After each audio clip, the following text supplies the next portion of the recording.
宋爷爷正在和瑞宝说悄悄话，辉宝看到后表示自己也要听。原来大熊猫幼崽也有爱八卦的心。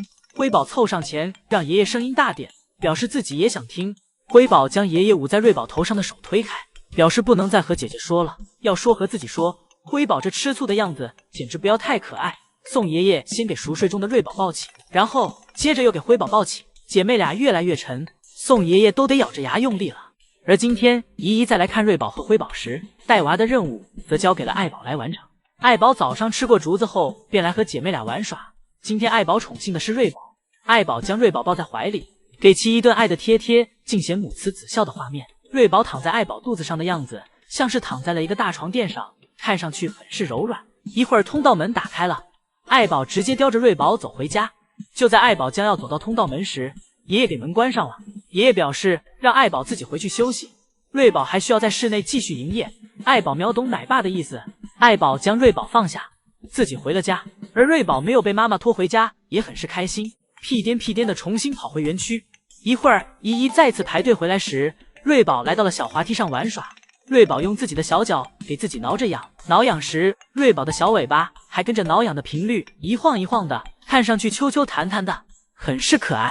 一会儿宋爷爷来到园区接姐妹俩下班，宋爷爷扛着竹子，瑞宝在爷爷屁股后面不断的追逐，像是在玩老鹰捉小鸡的游戏。最后瑞宝发现根本追不上爷爷，于是停在了坡前，目送爷爷离开。宋爷爷今天又给双胞胎熊猫宝宝写日记了，这个日记放出来时，双胞胎熊猫宝宝的名字已经诞生了。宋爷爷在日记中提到，当自己看到投票结果后，自己第一时间就跑到了双胞胎熊猫宝宝面前，叫他们的名字，和他们一起欢欣鼓舞。以后爷爷就不用再喊大宝和二宝了，可以直接喊瑞宝和辉宝了。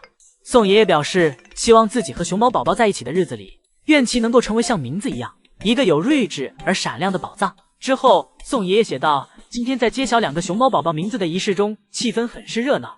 在文中，宋爷爷特意提到自己在中国大熊猫保护研究中心专家的帮助下，开始上手给熊猫宝宝尝试喂奶粉，表示自己这是第一次给这么大的熊猫宝宝喂奶，所以自己很小心，有特别的注意。例如要注意熊猫宝宝在吸吮奶嘴以及吞咽奶粉时，要注意其不能进入呼吸道。为此，宋爷爷会小心的用手给熊猫宝宝包裹住嘴巴，以免空气混入嘴中，同时控制奶瓶的角度、力度以及进食的流速与稳定性，也都要严格注重细节。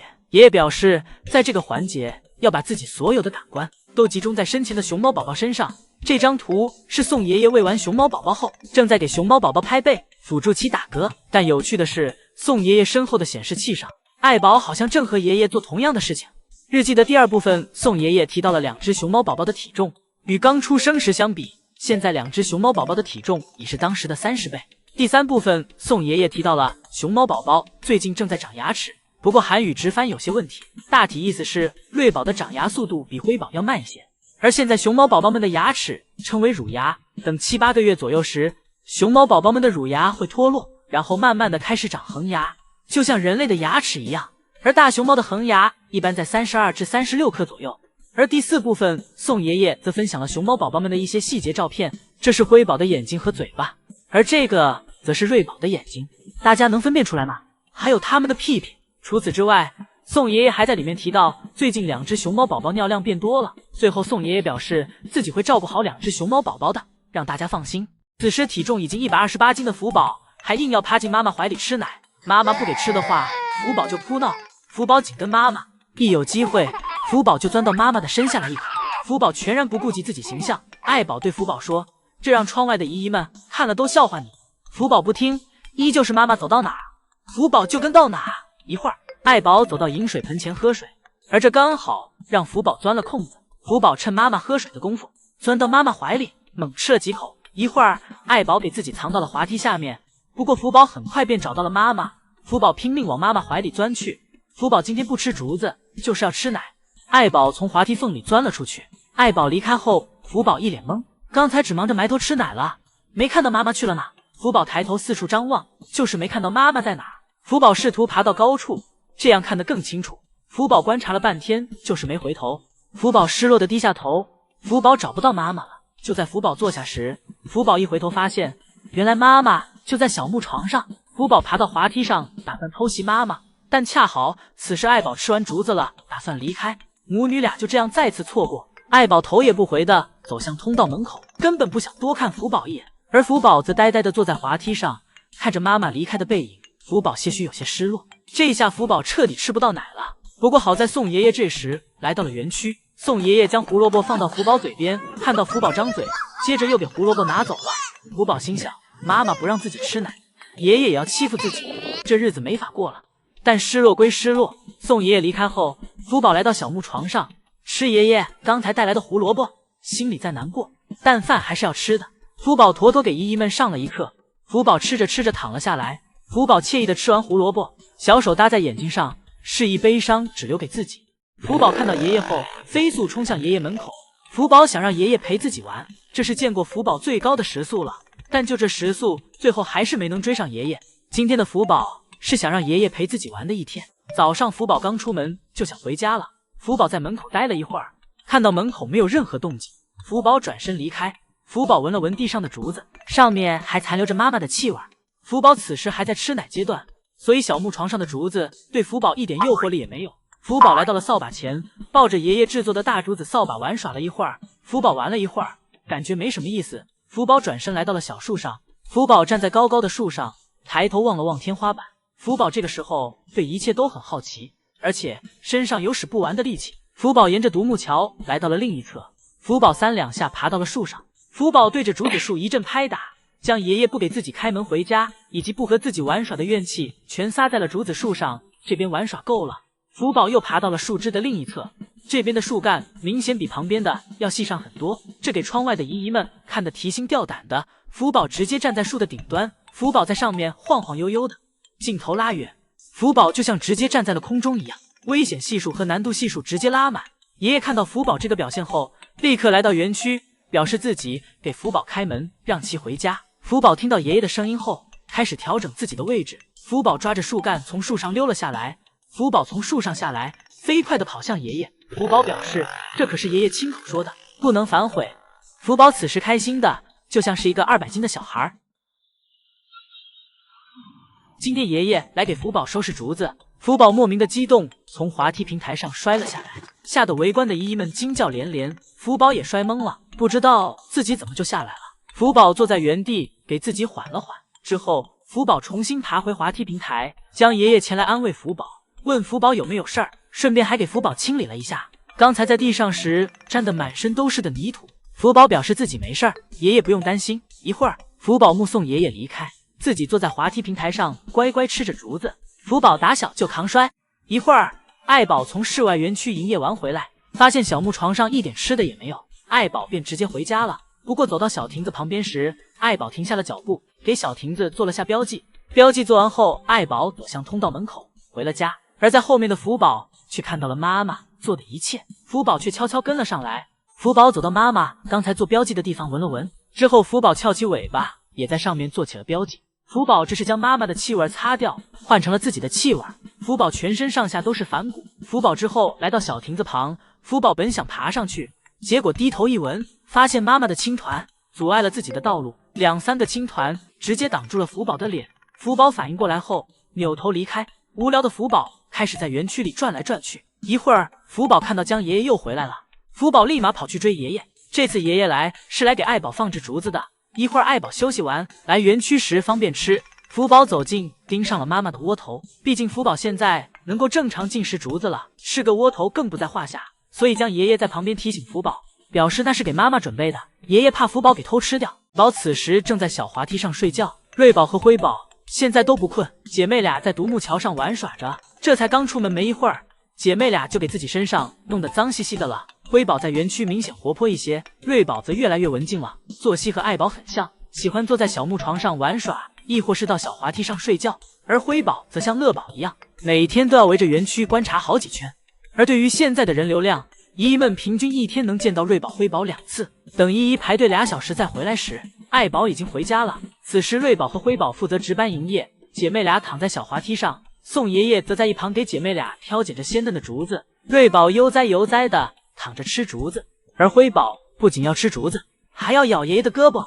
调皮的辉宝是一刻也闲不下来。辉宝表示，爷爷只允许摸自己，不允许摸姐姐。更不允许摸其他的熊。辉宝在宋爷爷这吃上醋了，宋爷爷赶紧给辉宝递来新的竹子哄辉宝。辉宝吃的竹子都是没有皮的，宋爷爷都给其包好了。有了竹子后，姐妹俩稍微安稳了一些。而宋爷爷趁姐妹俩不给自己捣乱的功夫，赶紧打扫园区，防止一会儿姐妹俩反应过来了，又开始给自己捣乱。爷爷这次改良后的滑梯可谓是宝家最实用的家具了，因为4只大熊猫都喜欢在上面玩耍。而今天福宝的体重依旧稳定在200斤以上，姐妹俩被打扫完卫生的宋爷爷接走。而此时的福宝也已经出门营业了，正坐在小亮台上吃竹子。园区突然传来的声响引得福宝回头查看。福宝的小耳朵和妈妈爱宝一样灵敏，有点风吹草动就会停下手上的动作，仔细观察这个声音有没有危险，确认没有危险后才会继续吃东西。而乐宝这里此时正在吃竹子，今天的乐宝依旧是无忧无虑的样子，吃饱就睡，一点闲事儿也不管，主打的就是一个享受熊生。今天出生1117天的福宝又从体重200斤上掉下来了。福宝吃过饭后便来到饮水盆前喝水。福宝看上去有些无聊，不过随着2胎的2只熊猫宝宝长大，爷爷也能脱手更多的时间来园区陪一下福宝。昨天江爷爷还拿来小零食陪福宝玩，福宝当时正在树上发呆，爷爷拿来胡萝卜和窝头来逗福宝开心。而今天福宝在饮水盆旁喝完水后便来到树上休息。昨天福宝将警示牌上的叹号抠下来后，爷爷又给重新安装了一个。福宝一个侧躺，惬意的躺在树上，小手还去抚摸爷爷制作的警示牌，真怕下一秒福宝又给上面的叹号啃掉。福宝躺在树上，看着窗外来来往往的姨姨们，小眼睛像是很快就要闭上了。但福宝此时还不想睡，又给自己换了个姿势，将自己清醒了过来，放到了旁边的树缝里。看来福宝一家都很喜欢将头朝下去睡。与此同时，福宝的小脚还在不停地给自己挠痒。而隔壁的乐宝此时正像个老大爷一样躺在小木床上，一边晒太阳一边啃竹子，生活过的那叫一个自在。福宝正趴在通道门口等下班。今天的福宝有点无聊，从吃完竹子后，福宝就不知道要干嘛了。福宝在园区四处闲逛，今天福宝也没有挑食，小亭子上的竹子吃的都很干净。福宝看了一圈，小亭子上的竹子已经没有什么可以吃了，福宝便来到门口等爷爷给自己开门。福宝等的都打盹了，开始犯困了，但下班点依旧没到。由于最近2个爷爷一直上夜班，晚上陪爱宝和2个熊猫宝宝，所以白天需要回家休息，这样就使福宝白天的生活有些无聊。当然，爷爷在晚上陪爱宝和熊猫宝宝的同时，也会陪福宝。福宝在园区闲逛了一圈又一圈，福宝终于等来了开门。福宝回家休息了一会儿后，又继续出来营业。这次姨姨在小亭子上放置了胡萝卜和窝头，福宝坐在了小亭子后面，通过栅栏的缝隙拿过胡萝卜吃了起来。最近福宝经常在小亭子后面吃小零食，当自己喜欢的小零食吃完后，才会来到小亭子上吃剩下的以及竹子。看到爱宝仔细的给福宝舔舐身体的画面，才理解爷爷说爱宝是最称职的母亲是什么意思。小时候的福宝身上一直都是白白净净的，这都是爱宝给福宝舔舐的结果。熊猫小时候是不能洗澡的，所以身上干净与否都是靠妈妈的舔舐。福宝自出生以来都是由爱宝亲自带大的，爱宝不管在干什么，不管福宝多大，都喜欢将其搂在怀里，即使爷爷投喂或自己进食时，都可以看到福宝始终都是在爱宝的手里。福宝小的时候，爱宝对福宝的爱是每时每刻的，有时爷爷想拿竹子诱惑爱宝去换爱宝身边的福宝时，爱宝都要考虑好久。而福宝小时候也是享受了来自妈妈的满满安全感，睡觉时都是四仰八叉，将自己完全裸露在外面。福宝在睡觉时做梦说梦话，爱宝都会立马将福宝调整位置，紧紧搂在自己怀里，生怕福宝害怕。甚至在睡梦中，爱宝都会不自觉的去给福宝舔舐身体。当然，爱宝对福宝的疼爱也少不了爷爷为爱宝所营造的舒适的环境。每次爷爷来，爱宝都会向爷爷展示自己的宝贝女儿，对爷爷一点戒备心也没有，一点也不害怕爷爷给福宝带走后有什么危险。不过随着爱宝对福宝不断的洗浴，福宝的毛发最后发生了变化，白色的毛发变成了爱的粉色。早上福宝正坐在小亭子上吃竹子，下一秒福宝还没来得及侧身，青团就止不住的出来了。当福宝撅屁股时，青团已经拉一半。青团来得太突然，福宝也没反应过来。不过拉青团时，福宝也不闲着，还想去拿竹子过来接着吃。福宝拉完一个转身躺进了自己的青团堆里。对福宝来说，青团的气味和竹子差不多，不用太讲究。福宝坐在青团堆里继续吃着竹子，竹子全部吃完，福宝来到冰床上休息。福宝晃了晃自己的大皮套，整个身子都在颤抖。福宝惬意地躺在冰床上，画面一下就变得舒适了，整个给人一种宁静的感觉。不过冰床实在太冰了，福宝每次都只是在上面给自己降个温，然后便会去到小树上继续完成自己的睡觉时间。福宝躺了一会儿，有点睡不着，感觉头皮痒。福宝用小脚给自己挠着自己的小额头，样子可爱极了。挠完痒后，福宝又继续睡去。当福宝再醒来时，已经接近下班点了。福宝从树上下来，径直走到了门口，坐在门口等爷爷给自己开门。随着暑假到来，来看福宝的游客们越来越多了。爷爷们为了不让游客们吵到福宝，爷爷们想了很多方法，比如在园区设置标语，让大家保持安静，或是在短视频平台发布礼貌观赏大熊猫的宣传视频。而今天，爷爷又在园区最显眼的地方安装了一个立牌，那就是福宝经常睡觉的小树上有一个韩语的虚字。今天福宝来到树上睡觉时，对这个立牌感到了深深的好奇。福宝下一秒就给立牌上的叹号抠了下来，然后啃了起来。福宝表示，这点小事情用什么惊叹号，大惊小怪的，对姨姨们一点也不礼貌。福宝在树上挠了会儿痒后，很快便睡着了。不过睡着后，福宝的姿势在立牌面前看上去有点危险，不知道会不会戳到福宝。大家觉得需要提醒下爷爷吗？可以在评论区留言。一会儿福宝醒来后，来到了小躺椅上找吃的。福宝转了一圈，感觉自己上午吃的有点干净了，没有什么可以吃的了。福宝坐在小躺椅的扶手上做了个标记。这时刚好爷爷把回家的门打开了，福宝便回了家。福宝的姨姨正在为福宝清理小木床上福宝吃剩的竹子，处理完后，姨姨抱着竹子离开，然后再次返回来到小亭子上继续进行清理，将竹叶扫在地上。姨姨抱着吃剩的竹子又一次离开，吃剩的竹子处理完，姨姨抱来了新的竹子，以及对零碎的竹叶和福宝的青团进行清理。一会儿，福宝来到园区，福宝来到小亭子后面，想吃上面的窝头，但发现够不着。就在姨姨们以为福宝会绕到小亭子上面去吃时，福宝一个转身走向了小躺椅。福宝的懒有时让人类看了都自愧不如。福宝来到小躺椅上后，惬意的吃完胡萝卜以及竹子，直到福宝又检查了遍自己吃剩的，确认没有能吃的后，福宝才离开。福宝来到饮水盆前喝了点水，又来到小亭子上吃窝头和竹子。福宝每天的工作就是吃饭睡觉回家，当竹子和窝头吃完，今天的工作也过去一半了。福宝吃完打算去冰床上休息，而走到一半，福宝突然想拉青团了，便直接原地坐了下来，开始释放自己，有些青团甚至还滚落到了坡下。与此同时，隔壁的乐宝也在拉青团，但是乐宝拉在了自己的全自动马桶里，很是高级，让爷爷看着每天为了一家努力工作的乐宝感同身受。而最近随着季节的变化，现在的竹子越来越不符合乐宝的胃口了。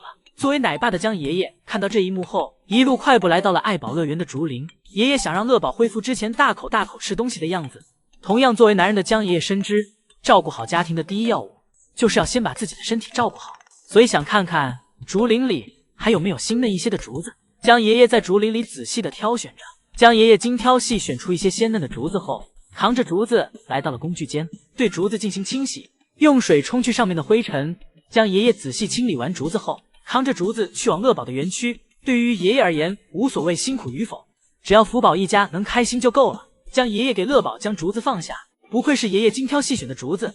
乐宝看到竹子后便恢复了胃口，大口大口的吃了起来。除了江爷爷以外，宋爷爷对福宝一家的关心也是同样的，而两个爷爷都发现了乐宝对最近的竹子不太满意。俩人看到这个样子后，不约而同的都去往了乐园的竹林里，去为乐宝采摘竹子。两个爷爷对乐宝真的如亲儿子一般对待。宋爷爷采摘完竹子后，一路小跑来到乐宝园区，将竹子给乐宝放好，然后又去到了厨房，拿来胡萝卜，然后对其进行了雕刻，给乐宝准备了一份既可爱又可口的胡萝卜花束。宋爷爷将胡萝卜花束放在了乐宝的小亭子上。乐宝来到园区后，一眼便看到了奶爸准备的惊喜。乐宝对着胡萝卜花束一口就咬了上去。乐宝对奶爸准备的胡萝卜花束很满意。乐宝吃完胡萝卜后，又躺下吃起了爷爷刚采摘的竹子。爷爷看到乐宝这惬意的状态后，脸上也重新露出了开心的笑容。此时，两个爷爷对乐宝以及对福宝一家的爱，已经远超身为饲养员的职责。他们在用自己的爱与感情去照顾他们。直到看见宋爷爷为福宝制作的木头笔记本电脑，我才知道宋爷爷的手有多巧。这是爱宝在刚生二胎时不久，爷爷怕福宝觉得自己受到了忽视，特意为福宝制作了一个竹子电脑，让福宝打发时间用。里面的胡萝卜都没吃完，福宝就将木头笔记本抱在了怀里，之后甚至玩得四脚朝天。喜欢的爱不释手，抱着竹子笔记本到处打滚儿，而爷爷还细节个在笔记本上面画了3颗星星，示意是3星牌子的，毕竟不能忘记自己的金主爸爸。而福宝这次也很给面子，抱着爷爷做的电脑一直不松手。要知道，福宝一家玩的玩具一半以上都是爷爷亲手制作的，比如最早时的冰镇竹靴的创意。福宝小时候和爷爷玩耍，特别喜欢抱着爷爷的靴子啃咬，所以爷爷便突发奇想，为其制作了这个冰镇竹靴。再到福宝长大后过的第一个万圣节，宋爷爷为福宝制作了一个南瓜竹子扫把，巨型的扫把让福宝见了后大受震撼。而福宝看到爷爷对南瓜扫把的使用方式后，自己便开始尝试学着爷爷的样子去爬竹子扫把。福宝想像爷爷一样横坐在上面，最后凭借福宝自己的不断努力，不断的摔倒，不断的爬起，成功坐了上去。而爷爷看到福宝的成功，高兴的直夸福宝厉害。等福宝再长大一点后，宋爷爷为福宝制作了一个镜子，这也是福宝第一次见到自己的模样。福宝这时对镜子里的自己很是好奇，心想这里面怎么藏有一只大熊猫呢？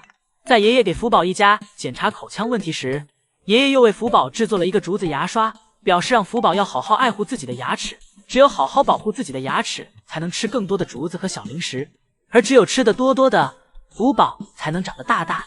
除了关注福宝的身体健康方面，爷爷们还侧重于培养福宝的兴趣爱好，比如福宝的第一个技能弹吉他，爷爷用木头结合竹子，亲手为福宝制作了一个符合福宝体型的吉他。福宝开始对于吉他只是沉浸在了他是否能吃的问题上，而爷爷则在旁边细心教福宝吉他的部位名称以及如何去弹奏。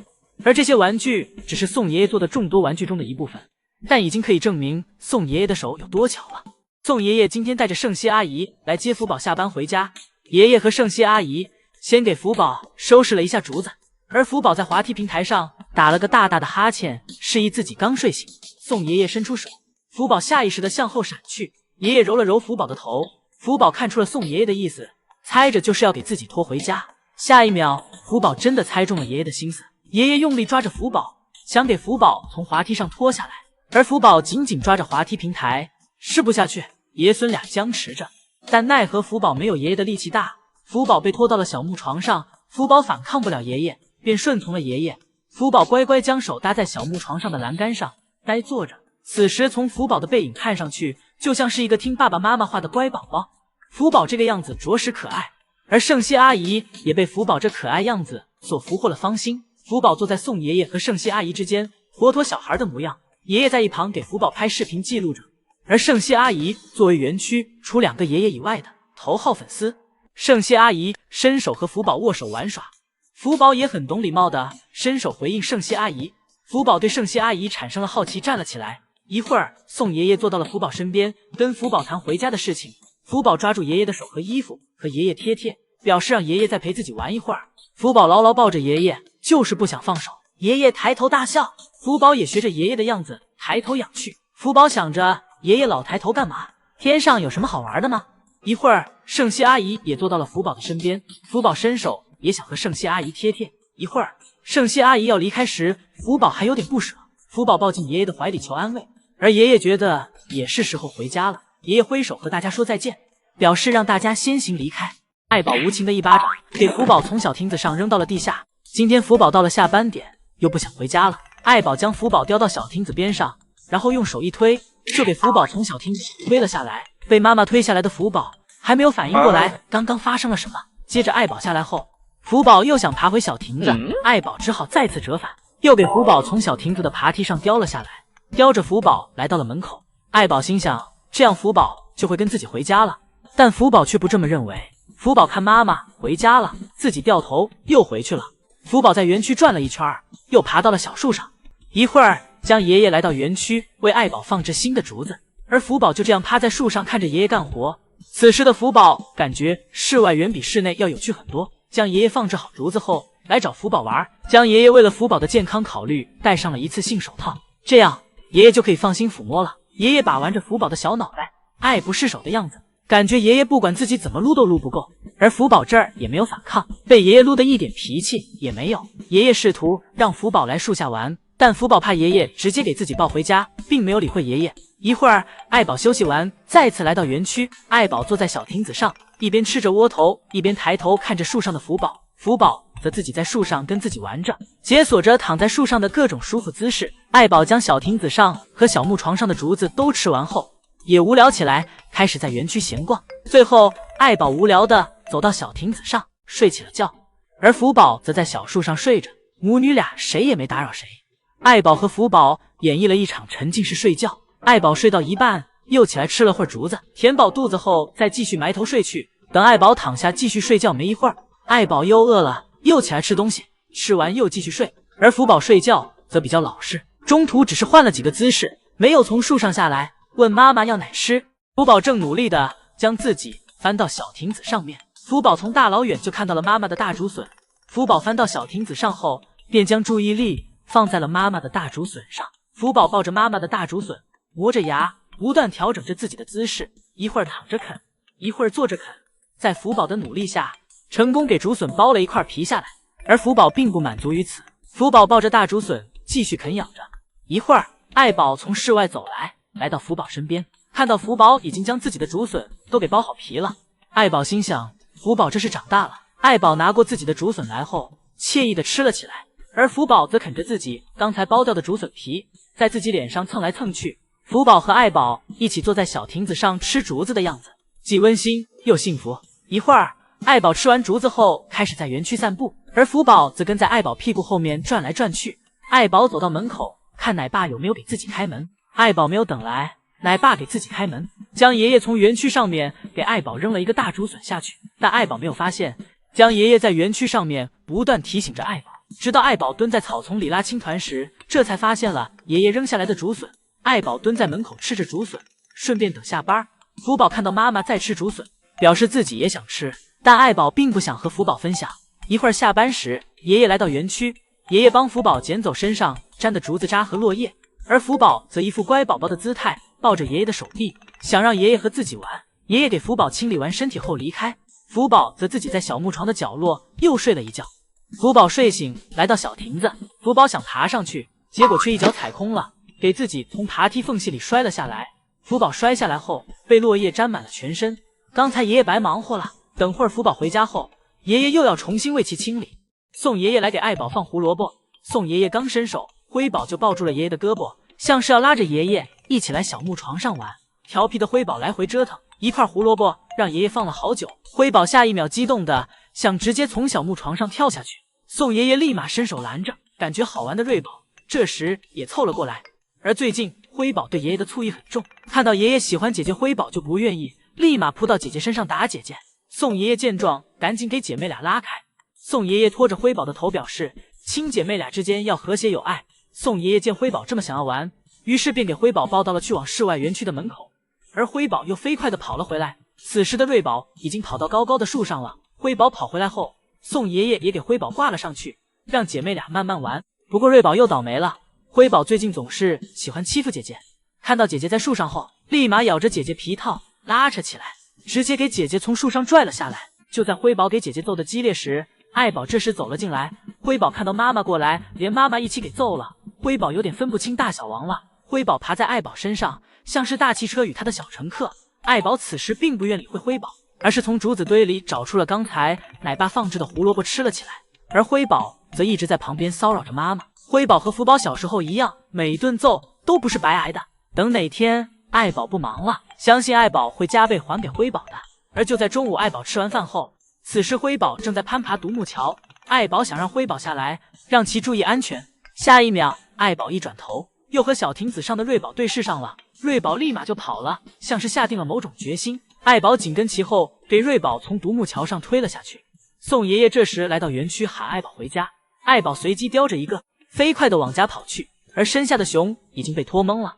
等姨姨们反应过来时，才发现刚才被拖着的是倒霉的辉宝。爱宝回家后，宋爷爷走进园区，开始为一会儿福宝的到来打扫卫生。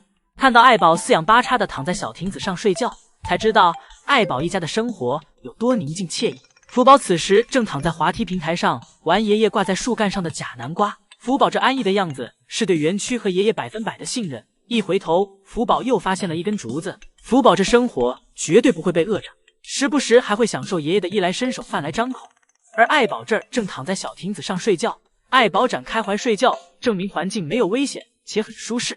就算自己睡过头，爷爷也不会因为耽误自己下班而去暴力催促，反而是去探索除暴力以外的各种方法，例如通过声音提醒该回家了。大爱宝听见后表示自己还想再躺一会儿，爷爷们也不会再说什么，会等会儿再来。等再来时，爷爷又有了新脑洞。爷爷通过敲击门锁的声音吸引爱宝，而且敲的还很有节奏感。爷爷眼看爱宝依旧没有想起来的意思，爷爷给爱宝丢过去了一块胡萝卜。爱宝翻身以为爷爷在跟自己玩，爱宝闻到了胡萝卜的味道，爱宝坐起身将胡萝卜拿起开吃。吃上胡萝卜后的爱宝心情好了很多，但依旧不紧不慢。爱宝后退几步，对着爷爷的方向拉起了青团。拉完青团，爱宝又坐了下来。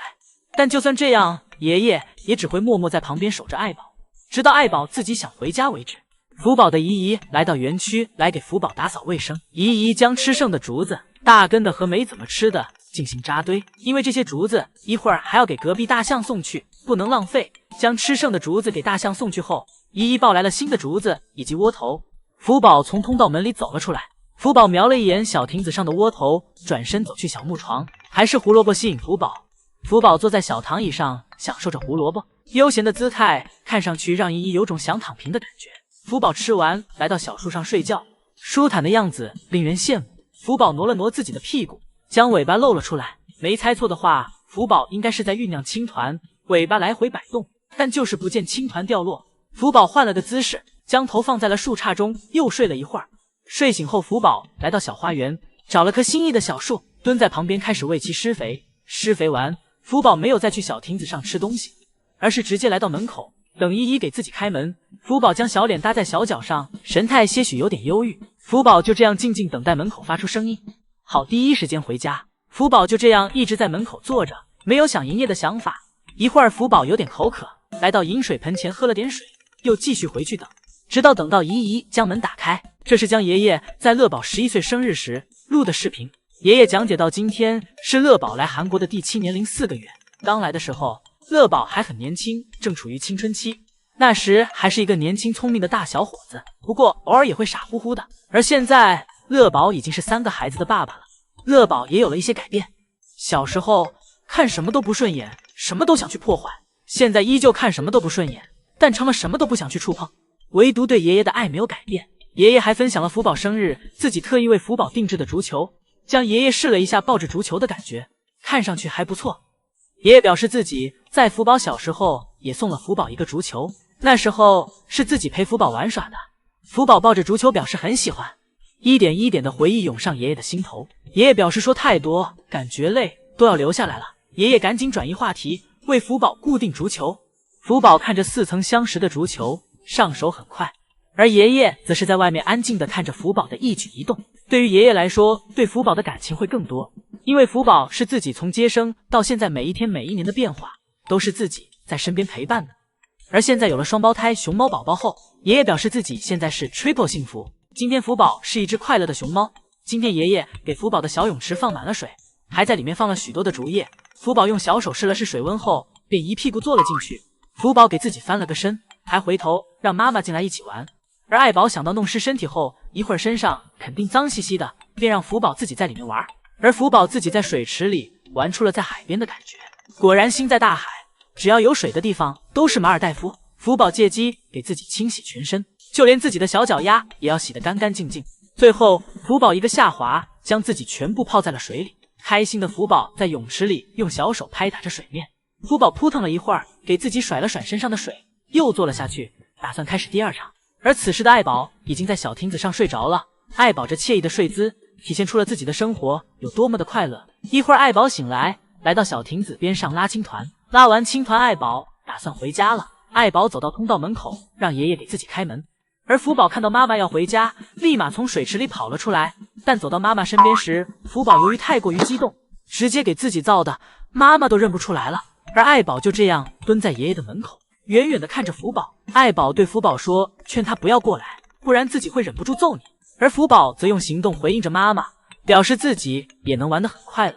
福宝还走到姨姨面前，问姨姨自己是不是干净多了，因为自己刚洗完澡，现在自己是白白净净的大熊猫。不过想必这时候给福宝一个镜子，福宝对着镜子里的自己都能怀疑熊生了吧。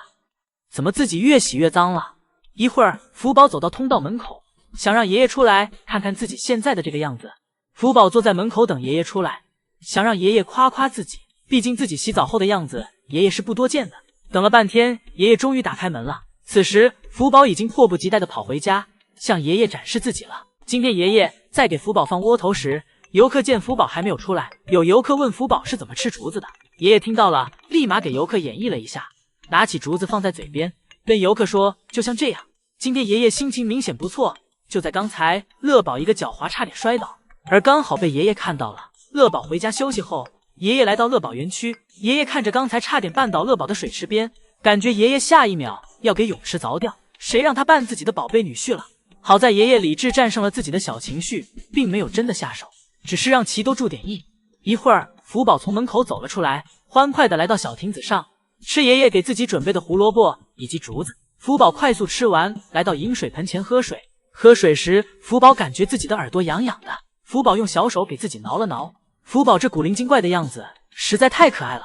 喝完水，福宝迫不及待地来到了通往室外的门口。福宝想要出去玩，但爷爷没开门。福宝不断地敲着门，让爷爷放自己出去，但福宝迟迟没有等来。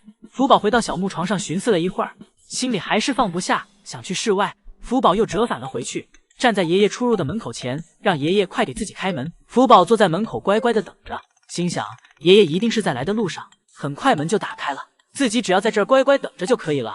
不知福宝等了多久，福宝的耐心也随着时间一点一点的流失。福宝在门口空地上打了个滚儿，稍作发泄之后返回门口继续等待。不知爷爷是不是在忙，没有看到福宝这焦急的样子。最终福宝的耐心彻底熬没了。福宝一路小跑来到小花园，一个熊猫冲撞，给小树压坏3、2棵，中途还不小心被树干绊了一下。福宝转了一圈，又回到了通道门口。爷爷终于来了，福宝的通道门打开了。想必再晚一点，福宝的洪荒之力都快要释放出来了。福宝来到室外后，拿着一根竹子便爬到了树上。看来刚才确实给福宝压抑坏了。爷爷则在下面喊福宝注意安全，小心一点。而福宝则要好好享受一下这自由的气息。